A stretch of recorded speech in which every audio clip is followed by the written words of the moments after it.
All right. So good afternoon po sa ating lahat. Happy Monday. So I hope you're starting your week right. So you made the right choice, sabi ko nga. Every time you attend our DepEd online, Itulay online tutorial. So for this session, we are having the senior high school Earth and Life Science. So we are now on quarter 4, week 2. At ang pinaka-target po natin for this particular session or episode is the unifying themes in the study of life. Okay? So sa mga usual, loyal. Mga usual viewers po natin sa Itulay, so kilala niyo na po ako. So my name is Tutor Tony or Sir Tony. Sa mga hindi pa po, ayan po. So welcome po sa ating session. So ang Earth and Life Science po ay tuwing Monday, 4 o'clock to 4:40. And we are broadcasting live sa DepEd EdTech Unit Facebook page at sa official DepEd TV YouTube channel. So might as well share nyo po ang ating mga links ng live stream para marami pa po ang maabot ng ating mga Itulay online tutorial sessions. Ayan, so as I have mentioned, we are now on quarter 4, week 2, and we'll be using the module provided by Region 4A Calabarzon. Specifically for this session, we'll be using module number 22. Wow, nasa number 22 module na tayo. Unifying themes in the study of biology. So I hope you are all set. Are you all ready, class? Ayan, so pag gawa tayo ng ingay sa comment section later on as we interact with each other sa mga questions po natin. Of course, aside from that, kailangan nyo na, or if you have your pen and paper with you para makapag-note down kayo, or if you're techie, pwede kayong mag-screenshot ng mga concepts or mga lectures natin later on. Or might as well, pwede nyo balikan itong replay ng ating session sa DepEd EdTech Unit Facebook page at saka sa YouTube channel ng DepEd TV.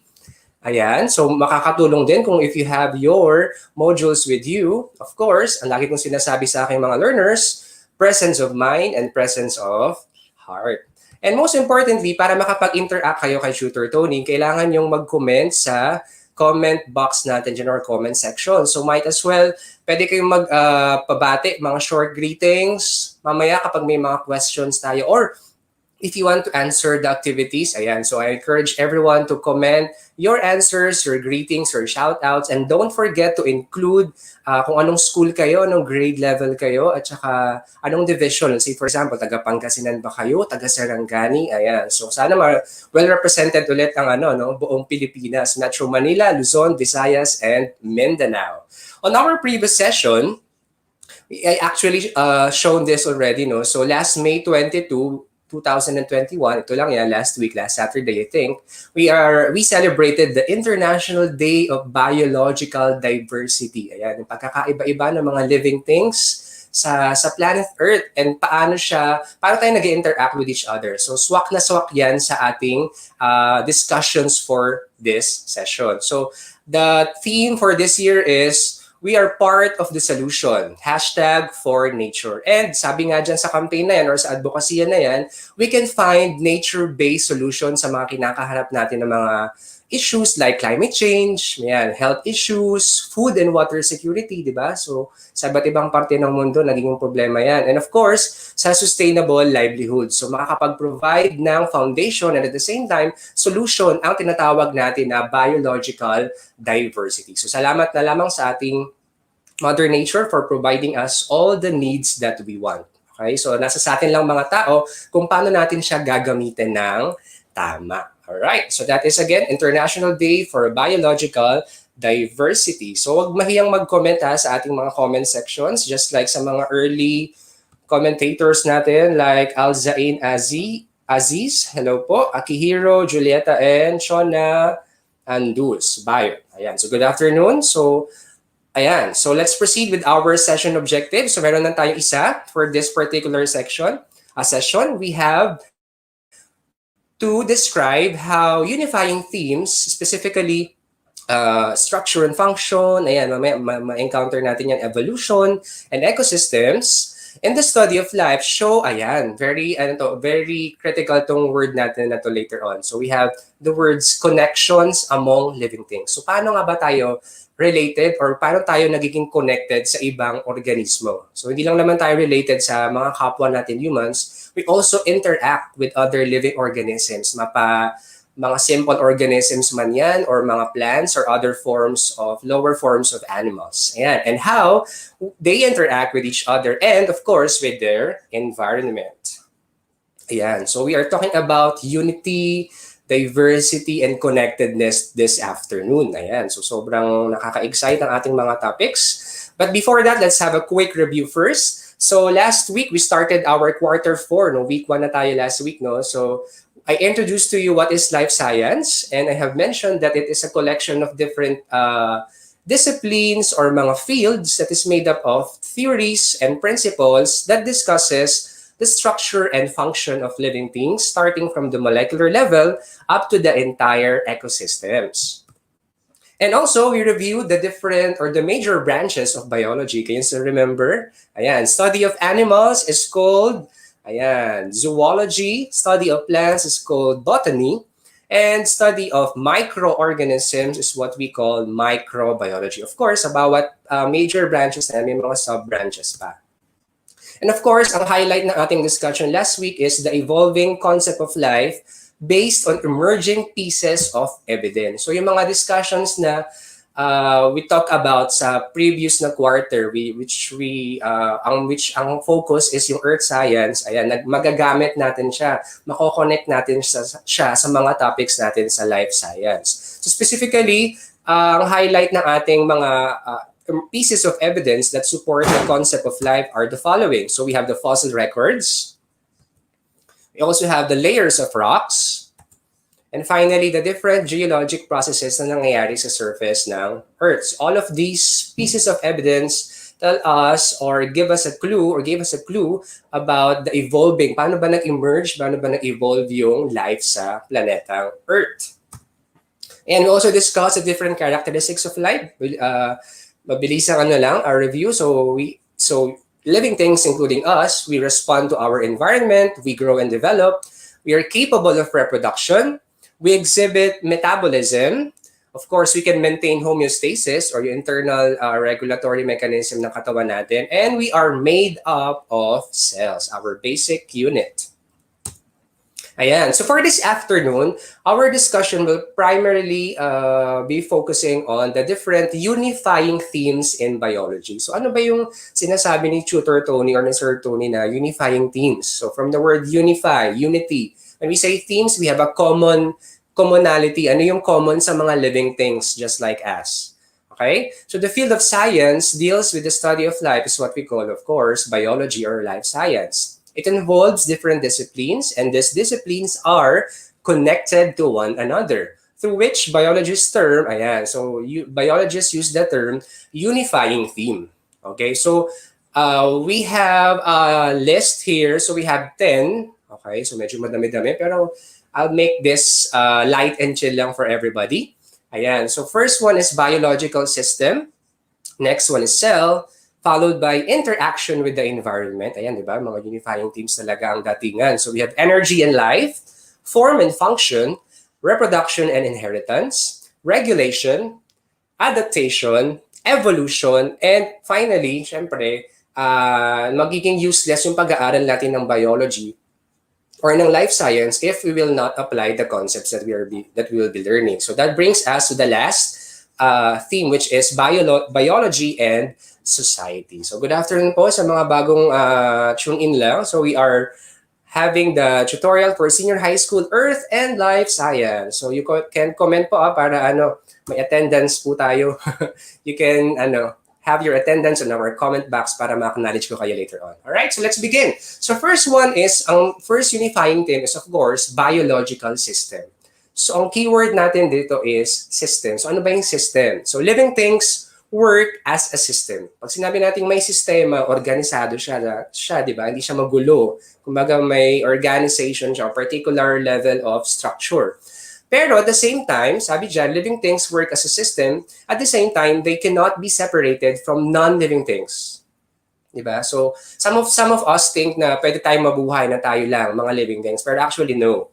So we are actually depending on other elements or other factors yun nga, sa environment, mga abiotic factors or the non-living factors para tayo ay makapag-survive. Alright, let's define the word system. Ayan, a system is an organized group. Ayan, organized group of interacting parts. Parang sa classroom, di ba, may organization or sa mga schools.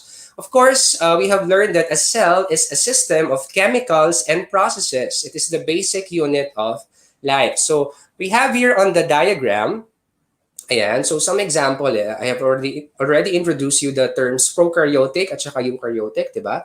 So we are made up of eukaryotic cells. Pinapakita dito yung prokaryotic cell. Ang best example, of course, are the bacteria. And of course, yung mas advanced or mas complex in terms of the structure kasi may mga organelles na at saka definite na yung mga yung mga little organs or organelles, we have the eukaryotic cell. Next, a body system includes organs that interact. On a larger view naman, so I'll give you one example, of course. So this system is called ang pinaka-primary organ niya is the lungs. Ayan, we have the respiratory system.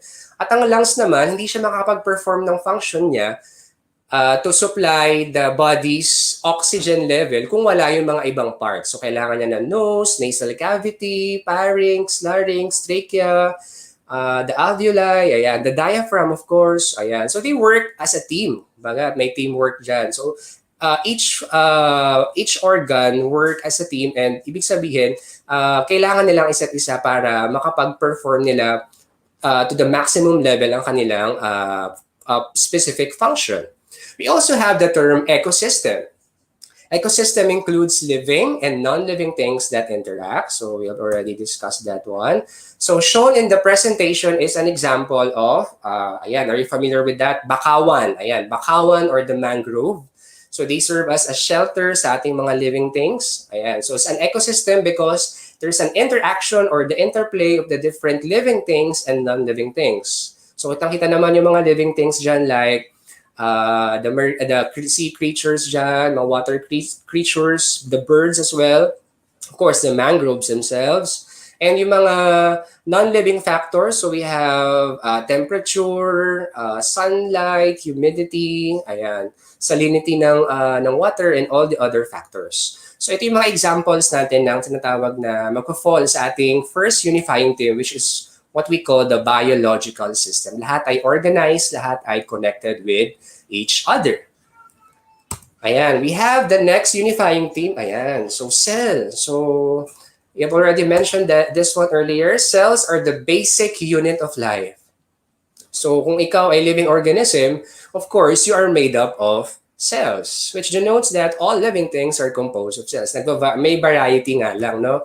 So last time we discussed about prokaryotes and eukaryotes. So sino yung mga prokaryotes, class? So these are the single-celled organisms, specifically, or they are dominated by the bacteria. Ayan. And of course, the archaea or yung mga ancestors nila, yung mga primitive na bacteria. So sino naman yung mga tinatawag na eukaryotes? So definite ang structure ng nucleus, which contains the DNA or the genetic material plus the organelles. So kasama tayo dun sa mga eukaryotic organisms. So we have the animals, the plants, the fungi, and the protists.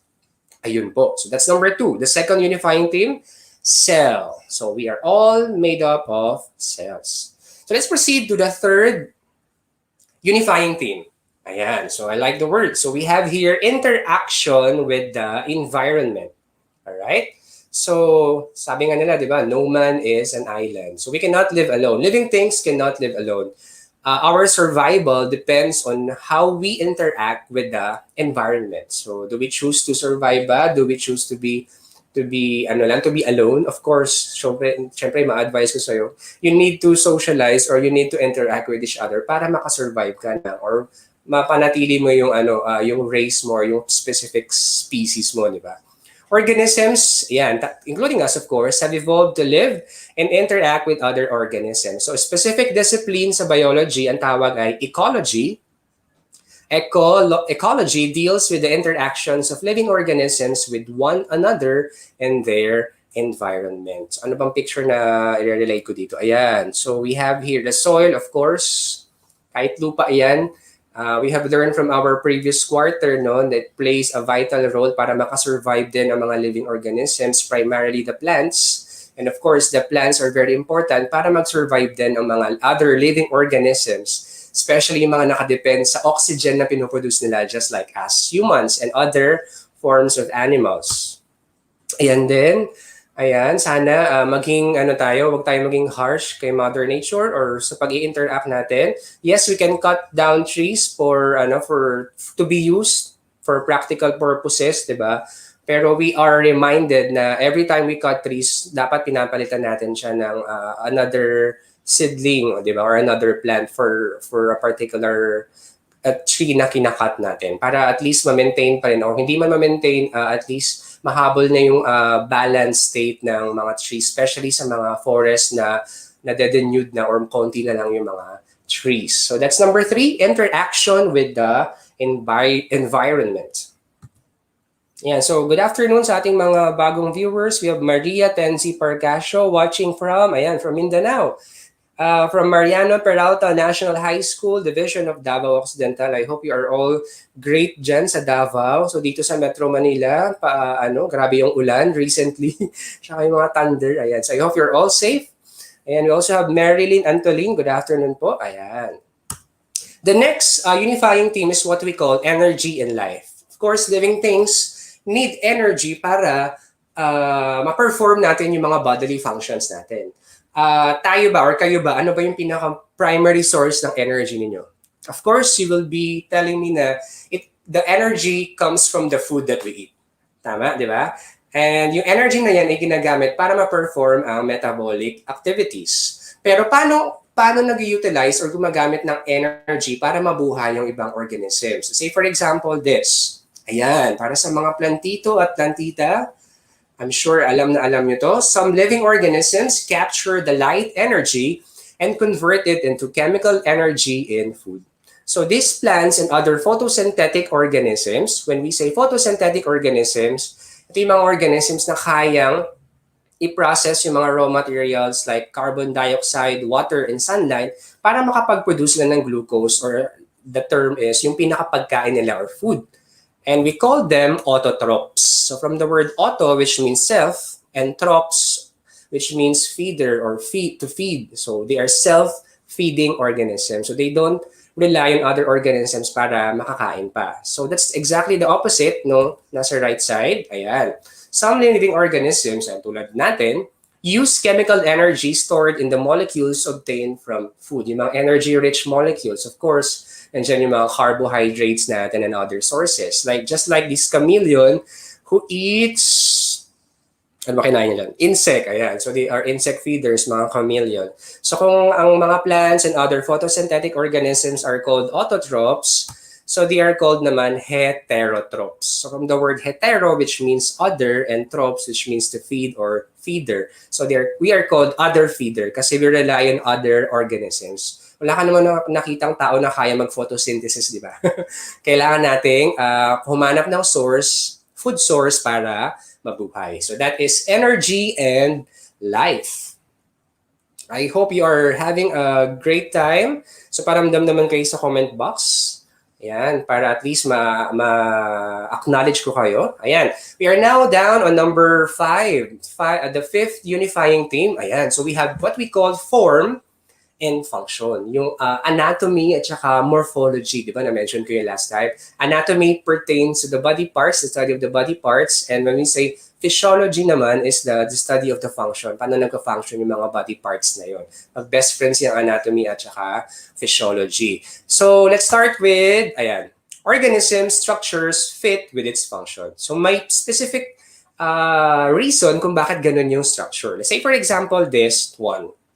Sa mga plant lovers, yan, like me, ayan. Alam nyo ba kung ano ang tawag dyan sa structure na yan? Yung parang spiral structure na extension ng mga leaf at saka sa stem ng mga vines, yung mga creeping na plants. We call that tendrils. At ang purpose niyan is para, yung vine kasi, di ba, they cannot support themselves. They cannot grow upright. So the tendency is mahanap sila ng mga bagging or wall or kung saan man sila pwedeng gumapang. And the tendrils, yung structure na yan, tends to coil. Magko-coil yan sa particular part para masuportahan niya yung pinaka-structure ng isang vine. Yun. That's what we call tendrils. For animals naman, I chose to have the bat as an example. So as we all know, the bat is the, ano ba ang record na hinahawakan ng bat? So they are the only flying mammals. Sila lang yung kaisa-isang mammal tulad natin na kayang lumipad. So they have the capability of flying because of their, syempre, lightweight lang sila. Tsaka meron silang parang, ayan, wing-like structure. It's a very thin membrane. Connected yung mga bones nila. Ayan. So they can fly. Ayan, mga bats. And bats also have specific structures na nagpe-perform ng function. So we also know that bats are nocturnal animals. When we say nocturnal, active lang sila pag gabi. So gabi sila nag-hunt ng food, ayan. And paano sila nag-hunt ng food kung gabi? Diba? So are you familiar with the term echolocation? Ayan, yun yung ginagamit na mechanism ng mga bats. So that's why, ayan, meron silang, small lang yung eyes nila. And as you can see, yung ears nila, bakit malaki yung ears? May function yan. So bats navigate and find insects. So may mga bats kasi iba-iba. Yung iba kumakain ng insect, yung iba kumakain ng fruits, yung iba kung nagsasap ng blood ng ibang animals. Ayan. So for this particular example, yung mga insect eating ng the bats, they use echolocation. So ano ba yung echolocation? So pag sinabing echo, nagba-bounce back yung sound waves. Ang ginagawa nilang mga bats, they produce sound waves at frequencies above human hearing. So natin naririnig yun.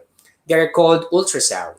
The sound waves emitted by bats bounce off to the objects in their environment. So ga-bounce off, doon na lang natitrace yung location ng particular objects. Yun nga, on this particular scenario, yung location ng insects. And then, ayun, anong gagawin nila? Then the sounds return to the bat's ears, kaya nga ganun kalaki yung mga ears nila, kasi kailangan niyang makasagap ng sound waves which are finely tuned to recognize their own unique call. So that's their way of hunting or looking for their prey. So tayo mga living organisms, we have our structures and our morphology natin is may kinalaman yan kung paano nagka-function ng ating mga body parts. Ayan. So that's number 5, form and function. Let's proceed with number 6. Ayan. So for the 6th unifying theme is what we call reproduction and inheritance. So himayin lang natin. When we say reproduction, it is the process wherein living organisms reproduce or give birth, di ba? Para makapag-continue ng generation nila. Or when we say naman inheritance, it is the passing off of traits, di ba? May kinalaman yan sa kung ano yung mga traits na naipapasa ng parent or parents organism sa kanilang mga magiging anak in the future. Ayan, the traits of parents are being passed from one generation to the next generation. And if you would recall, we have 2 types of reproduction. So yung unang type natin is what we call asexual reproduction. So asexual siya kasi hindi siya gumagamit or ito yung mekanismo na hindi gumagamit ng living organism ng sex cells or the gametes. Walang sperm cell or egg cell na involved. Instead, they use their body parts or specific structure para makapag-reproduce ng panibagong organism. In our example, we have unicellular organisms, yung mga basic organisms natin. Ayan. So from one, pwede siya mag-fragmentation and binary fission and all other mechanisms kung saan pwede mag-divide yung cells niya. Tapos yung dalawang organism nag-divide, mag-undergo ng cell division, makakabuo na ng panibagong organism. We also have hydras. Ito yung mga hydras na they're small, simple animals sila eh. And they thrive on fresh water. Ayan, mga maliliit. Ayan, they reproduce by means of budding. So may parang bud na mag-grow yung maliit na structure na yan. And then eventually, it will be separated from the parent organism. Tapos, ayun na, may bagong hydra na naman. So, mako-continue yung generation. And then finally, our example sa plants, ayan. So, sweet potatoes, kamote in Filipino. So, paano ba nag-grow ang kamote? Pwede yan. Yung kamote, they grow by means of tubers, yung parang mga eyes dun sa mismong kamote. Or, yung sweet potatoes, nagtanim na kasi ako before ng sweet potatoes. So, yung pinakatalbos, ayan. So pwede mo, di ba, kinakain lang natin doon yung leaves. Tapos yung stem na matitira doon, pwede mo yung itusok na lang sa soil, magandang klase ng soil, and you will be surprised. Ayan, so magko-continue siyang mag-grow. May tutubo na panibagong mga leaflets hanggang sa maging full-grown na siya na sweet potato. That is asexual reproduction. Kapag sinabi naman natin na sexual reproduction, it makes use of the sex cells or the gametes, so sperm cell for the males and the egg cells for the females para makapag-produce ng panibagong organism. Okay, so that is number 6, reproduction and inheritance. I hope nakakasunod tayo sa ating discussion. Okay, check lang natin. Alright. Ayan, we proceed with Unifying team number 7, regulation. So, from the word regulate, ano ba yung kailangang i-regulate para makapag-survive tayo? So, organisms must maintain homeostasis to survive in diverse environment. So, what is homeostasis? It is the maintenance of constant internal conditions. And, of course, lahat tayo ng living organisms, we thrive to survive. Sabi nga, di ba, survival of the fittest. So, wala namang organism na ayaw mag-survive, of course. At ang environment dapat ay stable. Another key point about regulation is, ang sabi dito, cells of the body are surrounded by small amount of fluid. So, by water content talaga because water is life, di ba? And normal cell functions depend on the maintenance of the cell's fluid environment. So, nire-regulate yung temperature, yung volume, at saka yung chemical content, mga mineral content ng katawan natin. For this specific unifying team, ang example na ibibigay ko is how the body maintains its normal body temperature, ayan, the water level at saka yung blood sugar level. So start tayo, may mga organs tayo at saka mga glands na mamimension. So sa right side tayo mag-start. Of course, the hypothalamus, it's a gland found in our brain. It regulates the temperature and changes in the osmotic pressure. So as you can see, may mga specific organs talaga tayo na nag-regulate at saka nagko-control ng mga bodily functions natin. Another organ is, ayan, we have the pancreas, yung lapay natin. It regulates the blood sugar level. Ayan, nakaka-relate ako dyan kasi ang blood sugar level ko ay kailangan ko i-maintain kasi nga I have a history of diabetes. Ayan, so ingat-ingat. Next one, skeletal muscles contract and release heat. Ayan, yung mga skeletal muscles ay yung mga muscles na nakadikit sa ating mga bones. Next is, ayan, the blood distributes heat throughout the body. So aside from carrying oxygen and other nutrients all throughout the body, it also distributes the heat sa katawan natin. Next, of course, ang kidneys, yung mga bato natin, left and right. The kidneys maintain water balance. And tulad ng naranasan ko ngayon, ako'y pinagpapawisan. Every time we perspire, di ba? So, pawis, tapos pupunasan mo siya. So, usually, ang effect niya natin, may cooling effect. So that's how our body regulates its internal temperature. Ayan. So evaporation of water helps regulate the body temperature. May cooling effect, di ba, after nating pagpawisan. So that's one way, one example on how regulation takes an important role para mag-survive yung mga living organisms. Ayan. Number 8 naman tayo, adaptation. From the word adapt. So very important na makapag-adapt tayo mga living organisms sa klase or sa iba't ibang klase ng environment kung saan man tayo nagtatribe or yung pinaka-habitat natin. So living organisms survive depending on how one will adapt to its changing environment. So yun kasi yung pinaka-critical dyan. Kaya bang mag-survive ng particular organism sa isang particular environment? So, gagawa ng paraan ng living organism, kumbaga natural instinct yun para mag-survive. Okay, so we have some examples here sa different biomes or different habitats, di ba? Sa desert, sobrang init. Sa mga polar areas na sobrang lamig naman, ayan. And we also have grasslands, ayan. So, the organisms need to adapt para mag-survive siya. Number 9 is evolution. So, when we say evolution, it is the change in living things over time. So, lagi kong sinasabi, di ba, sa mga previous quarters or sa mga previous sessions natin, evolution is very important. If there's a need para mag-evolve yung organism, dapat ma-perform yun. Kasi kung hindi siya makakasurvive. Yun nga, related siya, adaptability and evolution. It accounts for both the diversity and the unity of life. And also, another good thing na provide because of the process of evolution, nagkakaroon ng diversity. Why? Kasi once ang organism ay nag-evolve into another type of organism, may bagong organism na naman. So that's another additional sa diversity ng mga living organisms natin. Okay? So far, tayo mga tao, we have actually wala pa tayong capability para ma-identify lahat ng organisms. So kumbaga, sabi nga sa mga references, a small percentage pa lang yung na-identify ng mga tao. So ganun ka-diverse ang variety ng mga living organisms natin sa Earth. So ang example ko dito ng evolution is yung vertebrate evolution. Parang evolve yung mga vertebrates, yung mga organisms na may backbone. So mag-start sa birds, sa fish, ayan. So they thrive sa water, di ba? Nag-start yung buhay sa water. Sobrang dami na nila doon, yung iba, they need to go to land para makahanap ng food. So kaya nag-evolve yung structure ng mga limbs. So nagkaroon ng mga amphibians, those that can survive in water and those that can survive on land. And after ng mga amphibians, nag-evolve because of the temperature during that time kasi nagbabago yung hindi pa ganun ka-stable din yung planet Earth during that time. Nag-evolve from amphibians, naging reptiles. Ayan, reptiles para, nag-relay ng eggs. They are covered with dry scales. Some of the reptiles evolved into birds and others into mammals. So, kumbaga, the environment dictates kung ano yung particular na organism na magta-thrive on a particular event sa Earth natin or sa planeta natin. And finally, ayan. So yung unang siyam na diniscuss natin na team would not be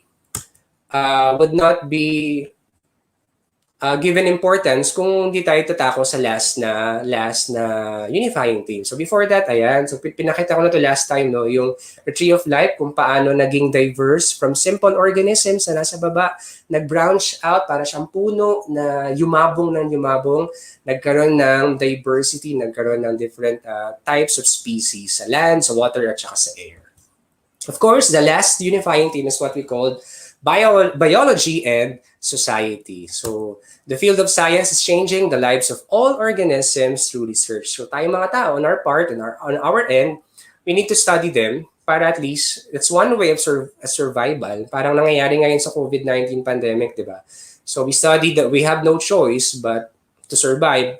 And to survive, kailangan makapag-produce tayo ng vaccine. So, para makapag-produce ng vaccine, kailangan pag-aralan yung mga different strains ng viruses para makapag-produce tayo ng certain kind or type ng vaccine for that. So that's a good example on how biology affects the society. Ayan, let's proceed with our activities now. Found on Module 22, page 7 and 8. So we have here diagrams. So ang role nyo lang is you need to identify anong pinapakita na unifying themes sa bawat diagram or illustration. So recall lang natin ha. So the different unifying themes are biological system, we have cell, interaction with the environment, energy and life, form and function, reproduction and inheritance, regulation, adaptation, evolution, and biology and society. So ano kaya yan? First, yan, so birds, they have the wings to fly, and tayo mga tao, we have our hands, pang-grasp ng things, pang-hold ng things. So that shows form and function. The second one, kaya, ayan, so we have the daddy and the mommy, sperm and the egg, of course, that shows reproduction and inheritance. Let's have the third and fourth picture. So very obvious naman yung number 3 natin, no? So how the apes, the primates, di ba, evolved into humans, naging mas adapted sa environment. That is what we call, or that shows evolution. And then finally, yung fourth picture, if you're going to analyze, of course, we have the sun. It's the main source of energy. So pinoprocess yan ng mga photosynthetic organisms like plants and tayo mga animals na transfer yung energy from the food that we eat. And of course, that is energy and life. Ayan, so let's have the final assessment. Okay, so we have number 1 question. Continuity of life is explained by A, evolution, B, regulation, C, form and function, D, reproduction and inheritance. Continuity of life. Of course, what unifying theme will best describe or would best fit our statement. What do you think? So pwede kayong mag-comment ha, pahabol kayo ng comment sa ating comment section later. Or right now, why don't you try to answer our questions? So number 1, short ko na answer ha. So number 1 is D. Continuity of life is explained by, of course, reproduction and inheritance. Second question, living things are considered as such if they possess which of the following characteristics? So, ano yung nagde-describe sa isang living organism? A, grow and develop. B, failure to produce offspring. C, absence of orderly structure. Or D, incapability of adapting to changing environment. So senior high school learners, di ba? Minsan sa mga ganun type of questions, may choices tayo na negative. Ayan, di ba? So negative yung dating. So of course, for number 2, the answer is A. Siya lang yung positive dyan, no? Grow and develop. Kasi yung B, C, at saka D, failure, absence, at saka incapability. And of course, as we all know, living things grow and develop. Third question. Pwede pang humabol ha. Number 3, which of the following best explains why humans sweat when they feel hot? Tama-tama sa ating condition na nararamdaman ngayon. Ayan, ability to grow ba yan? Ability to reproduce? Ability to maintain the internal environment? Or the ability to use energy? Ayan. So pwede kayong sumagot just in case, no? Sa replay na lang kayo makaka-follow sa ating session or makakapakinig at makakapanood sa ating session. Pwede kayong sumagot. And of course, number 3, the answer would be letter C. Ability to maintain the internal environment or what we call homeostasis. And final question. It is a unifying theme of life science that explains the improvement of lives of organisms through research. Adaptation, inheritance, energy and life, or biology and society. So paano nakaka-apekto yung mga inaaral natin na konsepto sa biology, paano siya ginagamit, di ba? Para mas magamit natin or ma-utilize yung mga kailangan nating ma-understand in terms of the animals around us, the plants around us, and the other factors. Number 4, the best answer, of course, is letter D, biology and society. Ayun. So we are done, almost done. And of course, our session will not be complete, tulad ng sinasabi ko, without our segment called Be Inspired and hashtag Be Inspired and hashtag Be Blessed. Ayan. So sa mga favorite ko na pop culture icon, si Mother Teresa. So ang sabi niya, since we talked about unity at saka diversity, di ba? In kahit complex ang buhay, we still have the option to be united. So ang sabi ni Mother Teresa, only humility will lead us to unity. Humility is yung pagpapakumbaba, di ba? Humble lang tayo. So only humility will lead us to unity and unity to peace. Ayan. So swak na swak yung sinabi ni Mother Teresa sa ating lesson. I hope you'll be able to share the knowledge that you have learned today in our session at saka yung mga concept natin ng unity, di ba? Let's promote unity amongst diversity. And sabi nga, di ba, sa mundo ng sa mundo ng pagkakaiba, so we can still find pagkakaisa. All right?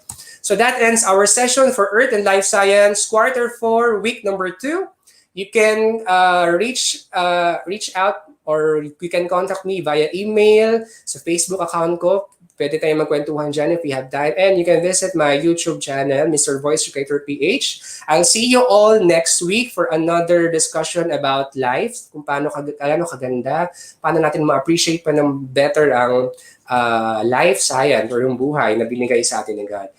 Please stay tuned because next sa Senior High School Earth and Life Science ay Media and Information Literacy courtesy of Tutor Cat. Once again, this is Tutor Tony. Ingat po palagi, stay safe, and I hope you had a great day ahead. Bye-bye po. God bless.